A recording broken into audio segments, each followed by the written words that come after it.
विद्रोही सैनिकों ने जब दमिश्क पर कब्जा जमाया तो सीरिया में लोगों ने खुशी मनानी शुरू कर दी। वर्षों के संघर्ष के बाद उनको असद के शासन से अब फाइनली मुक्ति मिल गई थी, इसलिए जश्न लाजमी था। मगर तुरंत ही सीरिया का माहौल पूरी तरीके से बदल गया।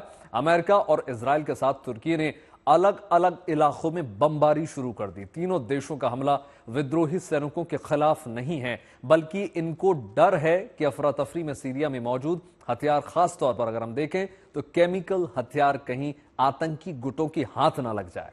सबसे ज्यादा खतरा इजराइल को है, इसलिए उसको सेना ऐसे ठिकानों को तबाह करने में लगी हुई है जहां पर केमिकल हथियार होने की सबसे ज्यादा संभावना है। तेजी से बढ़ते हुए इजराइल की सेना राजधानी दमिश्क के करीब पहुंच गई है। सीरिया में सत्ता बदल गई, असद भाग गए और विद्रोही गुटों का कब्जा हो गया। मगर सत्ता बदलने से सूरत नहीं बदली है। कल तक विद्रोही सैनिक जंग लड़ रहे थे, अब इजराइल, अमेरिका और तुर्की सीरिया पर ताबड़तोड़ हमला बोल रहे हैं। सीरिया के एयरबेस और सैन्य ठिकानों समेत दूसरे इलाकों पर भी हवाई हमले हो रहे हैं। अमेरिकी सैनिक गश्त लगा रहे हैं। इजराइल की सेना भी सीरिया में एंट्री कर चुकी है। असल में सीरिया में सत्ता बदली तो शक्ति संतुलन भी बदल गया, और इसका नतीजा है कि सीरिया में इजराइल और तुर्की जैसे पड़ोसी देश एक्टिव हो गए हैं। खासकर इजराइल ताबड़तोड़ हवाई हमले कर रहा है। 7 दिसंबर के बाद से लेकर इजराइल सीरिया में 100 से ज्यादा एयर स्ट्राइक कर चुका है। ज्यादातर हमले सीरिया के सैन्य ठिकानों पर किए जा रहे हैं। इजराइल ने सीरिया के दक्षिणी, अमेरिका ने मध्य और तुर्की से जुड़े रेबेल फोर्स ने उत्तरी इलाके पर हमला किया है। ये बात ठीक है कि जब तक असद की सरकार थी, इजराइल और सीरिया में तनातनी थी, क्योंकि सीरिया इजराइल के दुश्मन हिजबुल्लाह को समर्थन देता था। मगर अब असद की विदाई हो गई तो इजराइल को खुशी हुई है। उसने विद्रोहियों की जीत को ऐतिहासिक बताया। फिर सवाल है कि वो सीरिया पर हमले क्यों कर रहा है। असल में इजराइल की चिंता है सीरिया में मौजूद केमिकल हथियार। असद पर आरोप लगे थे कि उन्होंने अपने खिलाफ विद्रोह को कुचलने के लिए केमिकल हथियारों का इस्तेमाल किया था। आशंका है कि केमिकल हथियारों का बड़ा जखीरा इस वक्त सीरिया में हो सकता है। गुप्त ठिकानों पर पड़े इनके भंडार अगर ISIS और अल-कायदा के आतंकियों के हाथ लग गए तो तबाही मच सकती है। ऐसा ना हो, इसलिए इजराइल ने उस ठिकाने पर हमला किया जिसे सीरिया में केमिकल हथियारों का सबसे बड़ा डिपो माना जा रहा है। हमले के बाद इजराइल ने दावा किया कि उसने असद में केमिकल हथियारों का जखीरा खत्म कर दिया है। इजराइल की इस मुहिम में अमेरिका भी साथ है।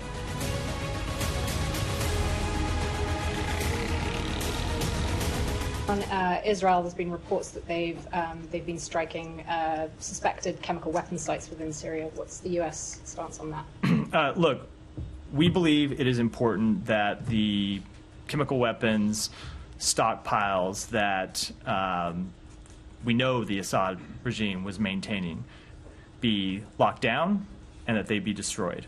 And we will continue to work with our partners in the region.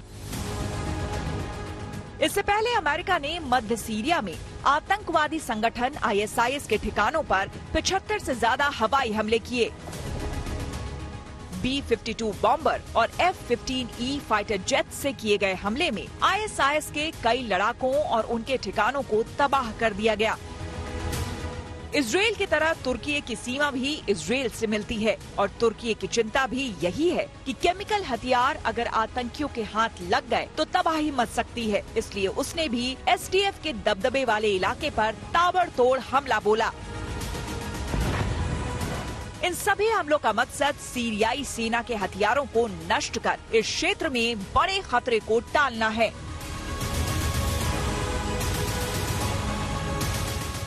Asad के शासनकाल में सीरिया के पास बड़े पैमाने पर केमिकल हथियारों का जखीरा हुआ करता था, जिसमें सरीन गैस, विक्स एजेंट्स और मस्टर्ड गैस शामिल थी। ये जखीरा लगभग 1000 टन से अधिक बताया गया था। 2013 के घोटा हमले के बाद organisation for the prohibition of chemical weapons (OPCW) की निगरानी में सीरिया ने अपने केमिकल हथियारों को नष्ट करने की प्रक्रिया शुरू की थी। फिर भी आशंका है कि सीरिया में बड़ी तादाद में रासायनिक हथियार मौजूद हो सकते हैं। असल में इजराइल की चिंता अपनी सुरक्षा से जुड़ी है। सीरिया पर कब्जा जमाने वाले हयात तहरीर अल शाम यानी कि HTS के नेता अल जुलानी ने साफ कहा है कि वो केमिकल हथियारों का कतई इस्तेमाल नहीं करेगा, मगर अल कायदा और ISIS के आतंकियों से डर बना हुआ है। जो केमिकल हथियार ही नहीं बल्कि सीरियाई सेना के tank, fighter jet, rocket launcher और मिसाइल का गलत इस्तेमाल कर सकते हैं और जिनके निशाने पर इजराइल हो सकता है। इसलिए इजराइल ने अपने हमले में सीरियाई सेना का MiG-29 विमान भी तबाह कर दिया। हेलीकॉप्टर और मल्टी बैरल रॉकेट लॉन्चर भी खाक कर दिए गए।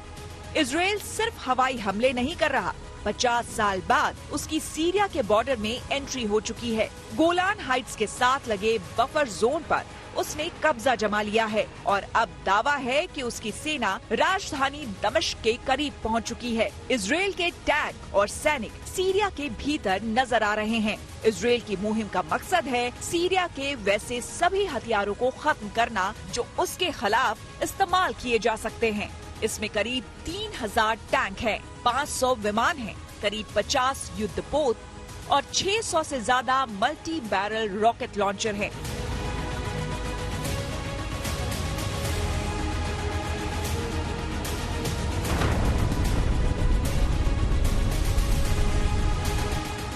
इजराइल का मकसद ऐसे तमाम हथियारों को तबाह करना है ताकि भविष्य में सीरिया में मौजूद कोई आतंकी गुट उनका इस्तेमाल ना कर सके। Bureau report, good news today.